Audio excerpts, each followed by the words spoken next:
Welcome to one nation Telugu news. ముందుగా headlines చూద్దాం.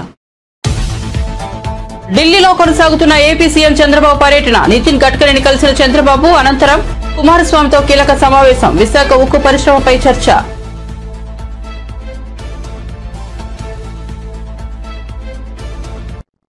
జగన్ పై Buddha Venkanna fire. ప్రజలు అల్లాడుతుంటే జగన్ ఏసీ గదిలో కూర్చున్నారన్న బుద్ధా వెంకన్న. వరద బాధితులను చంద్రబాబు ఆదుకునే తీరు దేశానికి ఆదర్శమని వ్యాఖ్య.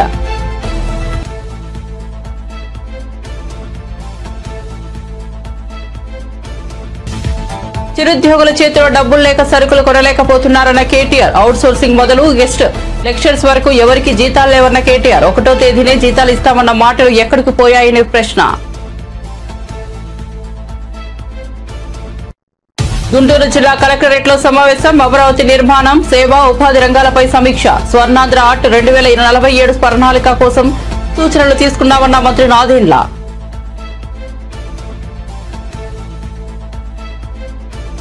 ఇక వార్త వివరాల్లోకి వెళ్తే ఏపీ సీఎం చంద్రబాబు ఢిల్లీ పర్యటన కొనసాగుతోంది. చంద్రబాబు కేంద్ర రోడ్డు రవాణా రహదారుల శాఖ మంత్రి నితిన్ గడ్కరీతో సమావేశమయ్యారు. Amaravati out ring road, national హైవేల అభివృద్ధి తదితర అంశాలను ఈ అంశంలో చర్చించారు. ఈ సమావేశం అనంతరం ఢిల్లీలో సీఎం చంద్రబాబు అధికారిక నివాసానికి కేంద్ర ఉక్కు శాఖ మంత్రి కుమారస్వామి వచ్చారు. విశాఖ ఉక్కు పరిశ్రమను SAIL steel authority of India limited లో విలీనం చేయడంపై చంద్రబాబు కుమారస్వామి మధ్య కీలక చర్చ జరిగింది. సెయిల్ లో విలీనం అనంతరం విశాఖ ఉక్కు పరిశ్రమ పరిస్థితి, కార్మికుల స్థితిగతులు మెరుగవ్వాలనే విషయాన్ని చంద్రబాబు కేంద్ర మంత్రి కుమారస్వామికి స్పష్టం చేశారు. ఈ నెల 14వ తేదీ నుంచి రాష్ట్రంలోని పంచాయతీల్లో నిర్వహించే పల్లె పండుగ కార్యక్రమంపై జిల్లా కలెక్టర్లు అధికారులకు దిశానిర్దేశం చేసేందుకు రాష్ట్ర సచివాలయం నుంచి వీడియో కాన్ఫరెన్స్ నిర్వహించిన ఉప ముఖ్యమంత్రి, పంచాయతీరాజ్ గ్రామీణాభివృద్ధి శాఖ మంత్రి పవన్ కళ్యాణ్.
దండగమారి పాలనలో పండుగ పూట కూడా పస్తులేనంటూ BRS working president KTR X వేదికగా ట్వీట్ చేశారు. ఉద్యోగులకు వేతనాలు లేక ఇబ్బందులు పడుతున్నారంటూ ఓ పత్రికలో వచ్చిన కథనాన్ని కేటీఆర్ పోస్ట్ చేశారు. ఈ సందర్భంగా ఆయన దసరా దగ్గరకు వచ్చినప్పటికీ ఉద్యోగుల చేతిలో డబ్బులు లేక సరుకులు కొనుగోలు చేయలేకపోతున్నారని రాసుకొచ్చారు. కాంట్రాక్ట్ అవుట్ సోర్సింగ్ సిబ్బందికి 5-6 నెలలుగా జీతాలు లేవు. పంచాయతీ కార్మికులు, మున్సిపాలిటీ కార్మికులు, ఆసుపత్రి సిబ్బంది, హాస్టల్ వర్కర్స్, గెస్ట్ లెక్చర్స్ ప్రతి శాఖలను వేతనాలు లేక చిరుద్యోగులు విలవిల్లాడుతున్నారని పేర్కొన్నారు. కుటుంబాలకు నెట్టుకు రావడానికి అప్పులు చేసి నానా తిప్పలు పడుతున్నారని రాసుకొచ్చారు. పిఠాపురంలో దళిత మైనర్ బాలికపై టీడీపీ కార్యకర్తలే లైంగిక దాడి చేశారని ఏపీ మాజీ మంత్రి కురసాల కన్నబాబు ఆరోపించారు. పిఠాపురంలో ఓ మైనర్ బాలికకి మద్యం తాగించి అత్యాచారం చేసిన ఘటన రాష్ట్రంలో కలకలం సృష్టిస్తోంది. ఇందిరానగర్ మాజీ కౌన్సిలర్ భర్త జాన్ బాబు మైనర్ బాలికను మద్యం తాగించి ఆపై అత్యాచారం చేశాడు. ఈ వ్యవహారంలో ఓ మహిళ కూడా అతనికి సహాయం చేసినట్లు బాధితురాలి కుటుంబ సభ్యులు తమ ఫిర్యాదులో పేర్కొన్నారు. సోమవారం రాత్రి బలవంతంగా ఆటో ఎక్కించుకుని డంపింగ్ యార్డ్ దగ్గరకు తీసుకెళ్లినట్లు ఫిర్యాదులో పేర్కొన్న విషయం తెలిసిందే. అనంతరం బాలికను ఆటోలో తరలిస్తుండగా గ్రామస్తులు పట్టుకున్నారు. కార్యక్రమం చేయట్లేదని చెప్పి మేము అడుగుతున్నాం. అంటే పోలీసులు ఈ ఒత్తిడి మధ్య ఉన్నారా, లేకపోతే వాళ్ళకి ఏమైనా పెద్ద జరిగినా కూడా పట్టించుకోవద్దనే ఆదేశాలు వస్తూ ఉన్నాయా? ఎందుకు ఇంత నిర్లక్ష్యంగా వ్యవహరిస్తున్నారు?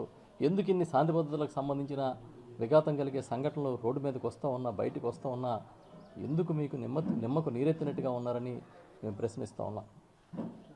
వైఎస్ఆర్ పార్టీ అడుగుతుంది మిమ్మల్ని గట్టిగా, పోనీ ఒకటి కాతే మరొకటి వరుసగా ఇన్ని సంఘటనలు జరుగుతుంటే ఎందుకు మీరు స్పందించట్లేదు? ఎందుకు ఈ ప్రభుత్వం కఠినంగా ఉందనే ఒక మెసేజ్ని ఇవ్వలేకపోతూ ఉన్నారు? ఈ ప్రభుత్వం కఠినంగా ఉంది, శాంతి భద్రతల విషయంలో మేము ఎట్టి పరిస్థితుల్లో ఉపేక్షించం అనే ఒక మెసేజ్ని ఎందుకు ఇవ్వలేకపోతున్నారని అడుగుతున్నాను నేను. రోజుకి ఒక సంఘటన వెలుగు చూస్తూ ఉన్నాయి. ఎక్కడో చోట రోజు మహిళల మీద అత్యాచారాలు, దాడులు, హత్యలు జరుగుతూ ఉన్నాయి. గతంలో దిశ యాప్ని తీసుకొచ్చి ఎప్పటికప్పుడు ఇమీడియట్గా స్పాట్లో రెస్పాండ్ అయ్యే వ్యవస్థల్ని ఆనాటి ముఖ్యమంత్రి జగన్మోహన్ రెడ్డి గారు తీసుకొస్తే కేవలం మీ రాజకీయ అవసరాల కోసం, రాజకీయ దుర్బుద్ధితో వాటన్నిటిని కూడా మీరు ఎత్తేయడం జరిగింది. ఎన్నాళ్ళు ఈ విధంగా మీరు ప్రతిదీ రాజకీయ కోణంలో చూసి శాంతి భద్రతలను గాలికి వదిలేస్తారని అడుగుతున్నా. నిన్న పిఠాపురంలో జరిగిన ఇన్సిడెంట్, అక్కడున్న ఒక డంపింగ్ యార్డ్ దగ్గర కార్మికులు అడ్డుకున్నారని చెప్తున్నారు. లేకపోతే అది కూడా వెలుగులోకి రాకపోవడం. ఇలాంటి సంఘటనల్లో చాలా కఠినంగా వ్యవహరిస్తోంది ఈ ప్రభుత్వం శాంతి భద్రతలను కాపాడే విషయంలో అని చెప్పకపోతే ఇది చాలా ఉదాసీనంగా ఈ ప్రభుత్వం వ్యవహరిస్తూ ప్రజల మాన ప్రాణాలని గాలికి వదిలేసిందనే ఒక పెద్ద సంకేతం ప్రజలకు ఇచ్చినట్టు అని చెప్పి మేము భావిస్తూ ఉన్నాం. ఇంకా గత 2 రోజులుగా చూస్తూ ఉన్నాం మీడియాలో, చాలా ఆశ్చర్యం అనిపిస్తోంది. కొంతమంది వరదలు వచ్చినా, కరువు వచ్చినా పండగ చేసుకుంటారని చదివేవాళ్ళం. ఇవాళ చంద్రబాబు నాయుడు గారి ప్రభుత్వం మొన్న వచ్చిన వరదని పండగలా మార్చేసినట్టు కనబడుతుంది. చంద్రబాబు నాయుడు గారు ఎప్పుడో మాట చెప్తారు, సంక్షోభం నుంచి నేను సంపదను సృష్టిస్తాను అని. ఇప్పుడు ఆ సంక్షోభం నుంచి ఈయన సంపదను సృష్టించినట్టు కనిపిస్తుంది. అసలు ఆశ్చర్యం.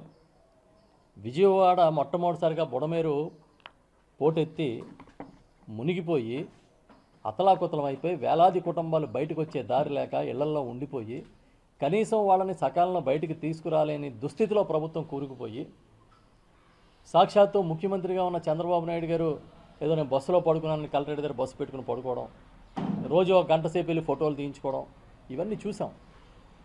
నిజంగా ఒక పెద్ద ఫెయిల్యూర్ అది.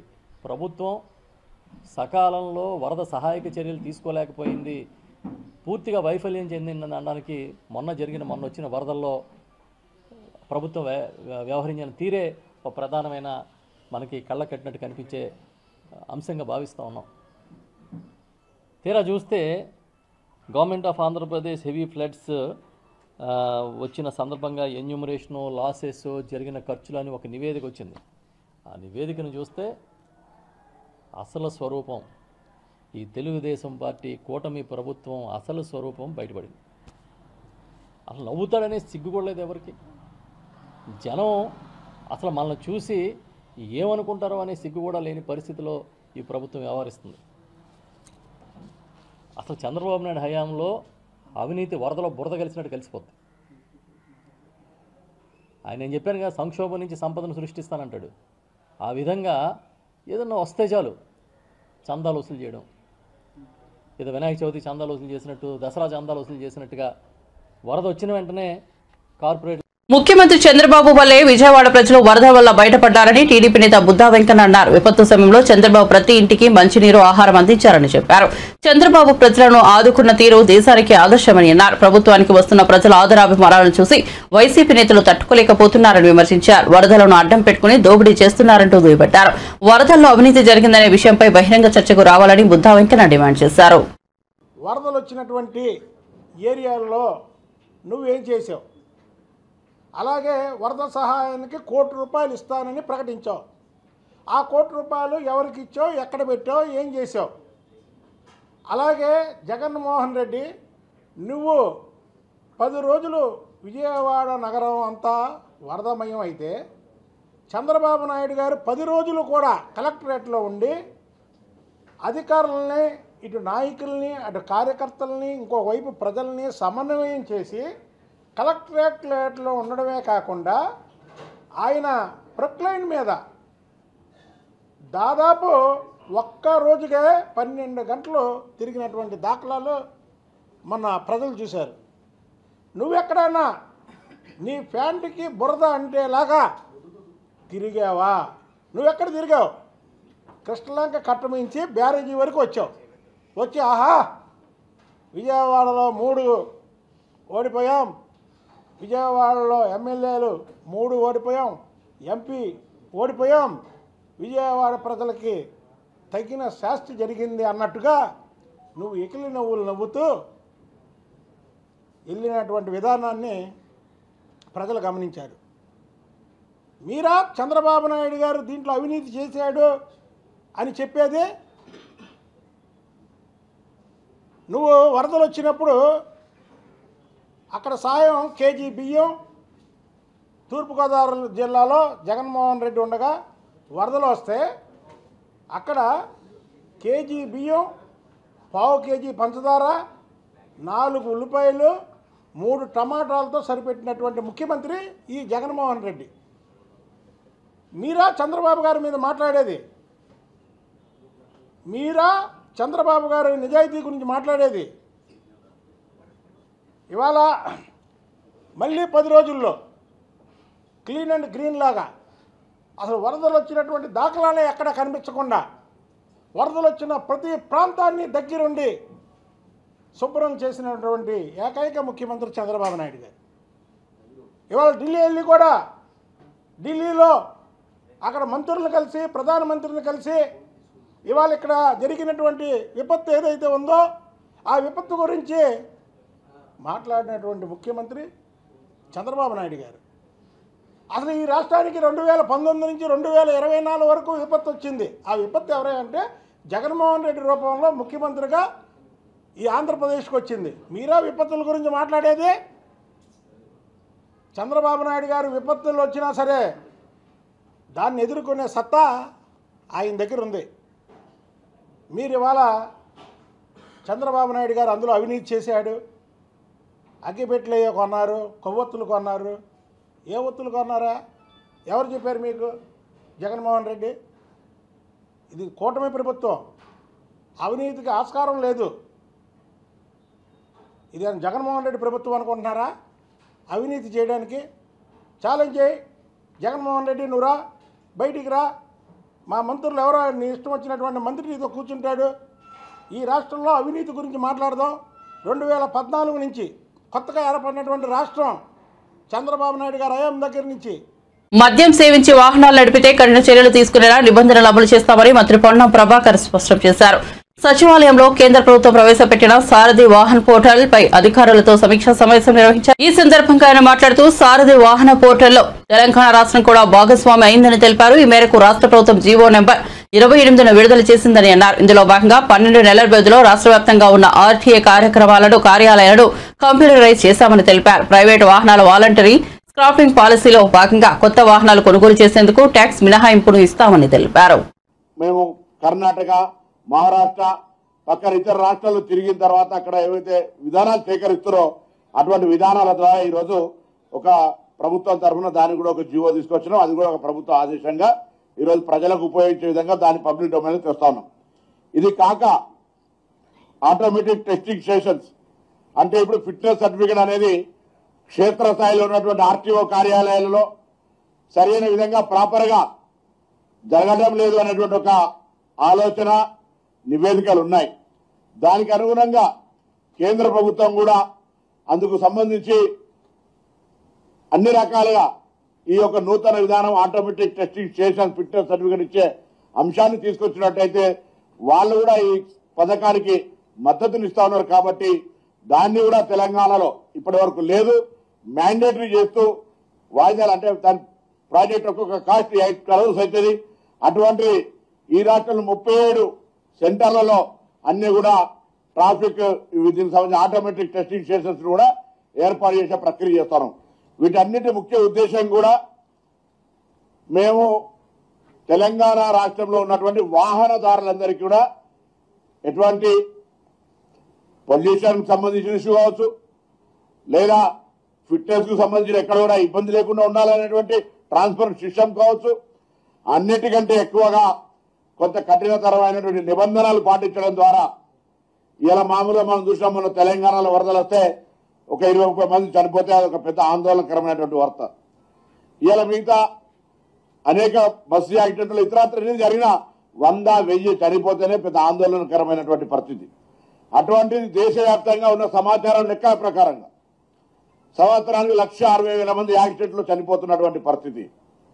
దాని మీద తెలంగాణ ప్రభుత్వం ప్రత్యేకించి ఒక శ్రద్ధ తీసుకొని మన రాష్ట్రంలో యాక్సిడెంట్లకు సంబంధించినటువంటి రేషియోను దానికి పూర్తిగా తగ్గించే విధంగా ప్రయత్నం చేయాలని అందుకు 3-4 నిర్ణయాలు తీసుకొని ఒకటేమో గౌరవ ముఖ్యమంత్రి గారు చైర్మన్ గా అందరం కూడా మిగతా వాళ్ళందరం కూడా దానిలో భాగస్వాములై రోడ్ సేఫ్టీ అవేర్నెస్ రోడ్ సేఫ్టీకి సంబంధించిన సమావేశాలు పెట్టుకోవడం క్షేత్రస్థాయిలో ఎక్కడికైతే రోడ్డు నిర్మాణం యాక్సిడెంట్ ప్రోన్ ఏరియాస్ ఉన్నాయో వాటి అన్నిటిని ఐడెంటిఫై చేసి రెక్టిఫై చేయడం అది కాక డ్రైవింగ్ పట్ల డ్రైవింగ్ రూల్స్ పట్ల అవగాహన కలిగించడం దానికి సంబంధించి యూనిసెఫ్ వాళ్ళ సహకారం కూడా తీసుకుంటా ఉన్నాం ప్రతి పాఠశాలలో కూడా రోడ్ సేఫ్టీ అవేర్నెస్ ఒక మ్యాప్స్ పెట్టాలని ఇప్పటికే విద్యాశాఖ ద్వారా కోరుతా ఉన్నాం మా డిపార్ట్మెంట్ లో కూడా ప్రతి ట్రాన్స్పోర్ట్ డిపార్ట్మెంట్ తరఫున కూడా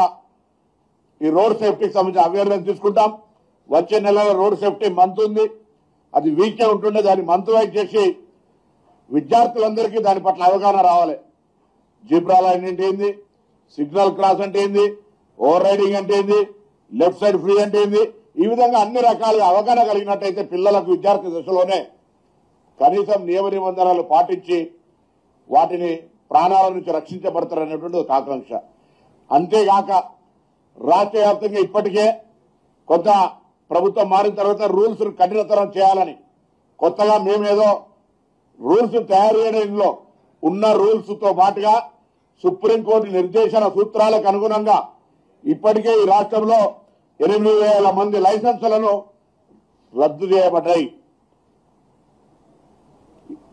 చాలా మందికి లైన్ క్రాస్ చేస్తానో లైన్ సిగ్నల్ బ్రేక్ చేస్తానో లేకపోతే ఓవర్ రైడ్ అంటే రకరకాల రూల్స్ కి అనుగుణంగా కాకుండా డ్రైవ్ చేసినట్టయితే యాక్సిడెంట్లు నిరోధించడానికి ఎవరి మీద వేధింపు కానీ ఇతరత్రా కానీ దయచేసి అనుకోవద్దు ప్రాణం పోతుంది ఆ ప్రాణం నుంచి రక్షించుకోవడానికి ఒక హైదరాబాద్ లో హైడ్రా కూల్చివేతల కారణంగా 1 లక్ష కోట్లకు పైగా ప్రజాధనం వృధా అయ్యే అవకాశం ఉందని మాజీ మంత్రి బీఆర్ఎస్ సీనియర్ నేత జగదీష్ రెడ్డి అన్నారు.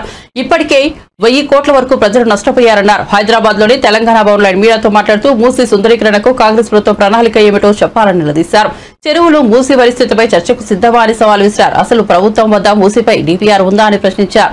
మూసీని హుస్సేన్ సాగర్ ను మురికి కూపంలా మార్చిందే కాంగ్రెస్ అని ఆరోపించారు. సుందరీకరణ అంటే ఇల్లు గుడిసెలు కూలగొట్టడం కాదన్నారు. మూసీలో కలిసే మురికి నీటిని కాలుష్యాన్ని ఆపడం సుందరీకరణ అంటారని చురకలందించారు. రేవంత్ రెడ్డి పిచ్చి కళలు గనకు చాలా మంది నియంత్రణలు పోయినరు ఈ ప్రపంచంలో. ఇదే తెలంగాణలో ఆనాటి రజాకారులు ఊర్లను చంపి 100-200 మందిని ఒకే చోట చంపి బావులలో వేస్తే కూడా భయపడలేదు తెలంగాణ ప్రజలు, తెలంగాణ రైతాంగం. నీటువంటి వాళ్ళకి ఇంతంతా కేవలం 5-6 మంది సోషల్ మీడియా పిల్లల మీద కేసులు పెట్టి జైలు వేస్తే ప్రజలు మాట్లాడడం మానేస్తారు, ప్రజలు ప్రశ్నించడం మానేస్తారు అని అనుకుంటే నీకు మించిన మూర్ఖుడు ఉన్నాడు. లక్షల కోట్ల గొంతులు ఉన్నాయి. ఇవాళ తెలంగాణలో ఎవరి ముందడి పోయి మైకి పెట్టి అడగమను, నీ గురించి వాళ్ళ మనసులో ఉన్న అభిప్రాయాలు ఏందో వింటే నువ్వేందో నీకు అర్థమవుతుంది. నీ కాకపోయినా నీ కుటుంబ సభ్యులకు అర్థమవుతుంది. ప్రజలు ఏం మాట్లాడుతున్నారు, ఎందుకు మాట్లాడుతున్నారు. పోలీసులు కూడా అత్యుత్సాహం ప్రదర్శిస్తున్నారు. పై స్థాయి అధికారులు కూడా జాగ్రత్తగా పనిచేయండి, చట్ట ప్రకారం పనిచేయండి, దెబ్బతింటారు. సోషల్ మీడియా పిల్లలకు లుకౌట్ నోటీస్లా సిగ్గుండాలి కదా కొంచెం అన్నా.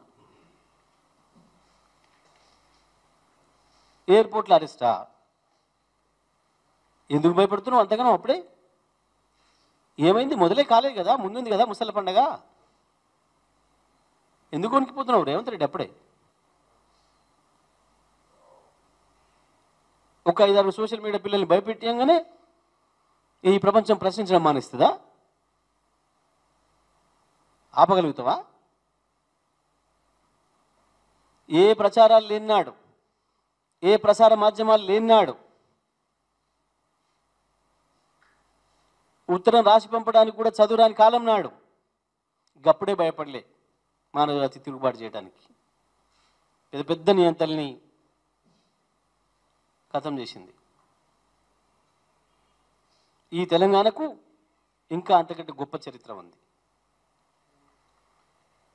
ఏ చదువురాని రైతాంగమే అద్భుతమైన ఆయుధాలు పట్టి నేతృత్వాన్ని కథం చేసింది. నువ్వేందో నీకు తాబేదారులైన పోలీసు అధికారులు ఒకరిద్దరు నువ్వు చెప్పింది ఆడుతున్నారు. 92వ వాయుసేన వార్షికోత్సవాన్ని పురస్కరించుకుని చెన్నైలో నిర్వహించిన వైమానిక విన్యాసాల సందర్శకులు మనసు దోచాయి.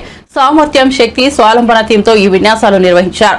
భారత వైమానిక దళం గరుడ్ కమాండోలు విన్యాసాలు నిర్వహించారు.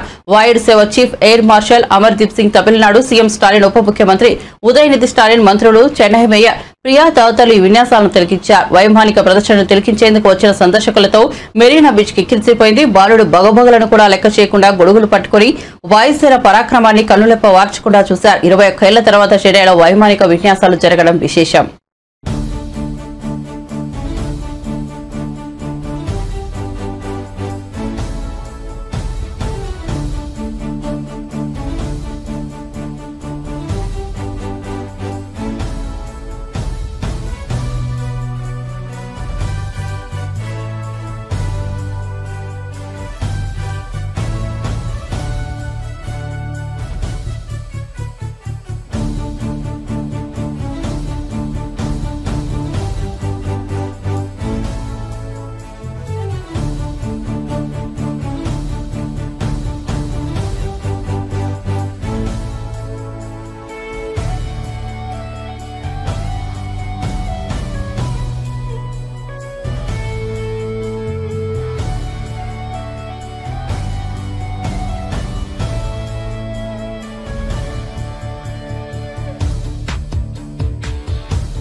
జరుగుతున్న ఈ నేపథ్యంలో జైపూర్ లో కొందరు నిర్వాహకులు వినూత్నంగా అమ్మవారి మండపాన్ని ఏర్పాటు చేశారు.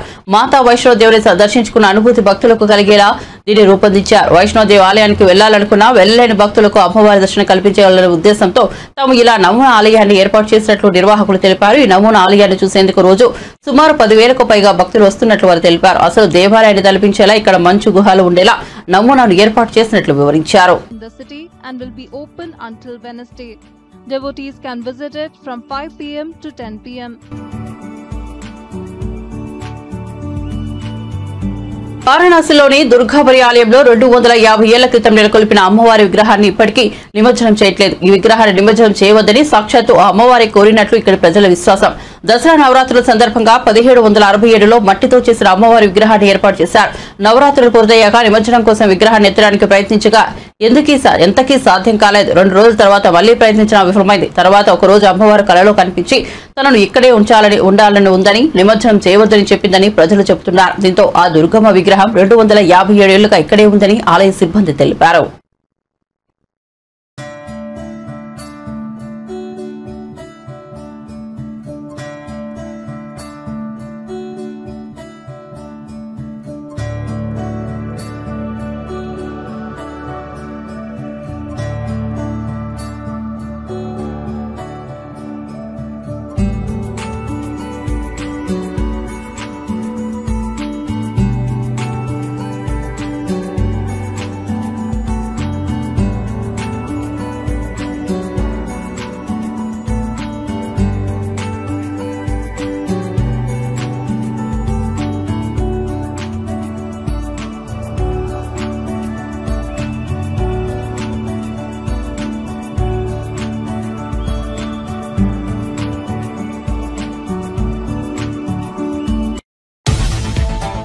ఢిల్లీలో కొనసాగుతున్న ఏపీ సీఎం చంద్రబాబు పర్యటన. నితిన్ గడ్కరీని కలిసిన చంద్రబాబు అనంతరం కుమారస్వామితో కీలక సమావేశం. విశాఖ ఉక్కు పరిశ్రమపై చర్చ.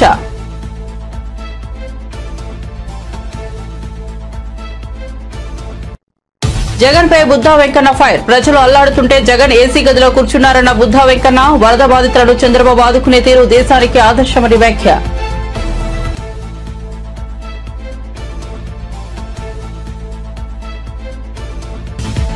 చిరుద్యోగుల చేతిలో డబ్బులు లేక సరుకులు కొనలేకపోతున్నారన్న కేటీఆర్. అవుట్ సోర్సింగ్ మొదలు గెస్ట్ లెక్చర్స్ వరకు ఎవరికి జీతాలు లేవన్న కేటీఆర్. 1వ తేదీనే జీతాలు ఇస్తామన్న మాటలు ఎక్కడికి పోయాయని ప్రశ్న.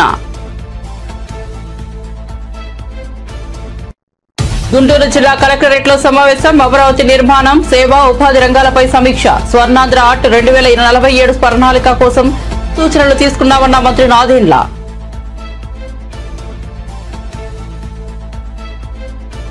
మరిన్ని అప్డేట్స్ కోసం చూస్తూనే ఉండండి వన్ నేషన్ తెలుగు న్యూస్.